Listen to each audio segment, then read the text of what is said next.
Школа искусств города Ленска отмечает свой 55-летний юбилей. Ее основателем стала семейная пара. В те далекие 60-е годы действовало всего два отделения – баян и фортепиано. Прошло много лет, отделений стало больше, возможности тоже возросли. И к очередному юбилею школа искусств подошла с неплохими результатами. Сегодня в школе искусств работает 7 отделений. Обучается более 260 ребят. Педагогический коллектив школы – это опытные педагоги и молодые талантливые специалисты. Профессионализм, преданность делу, любовь к детям – те качества, которые присущи каждому из них.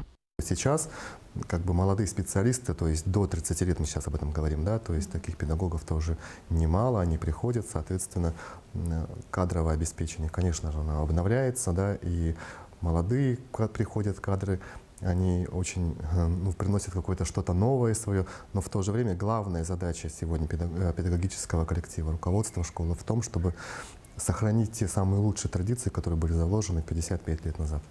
В школе искусств ребята учатся не только игре на различных музыкальных инструментах, постигают основы сольного пения, хореографии, изобразительного искусства, но и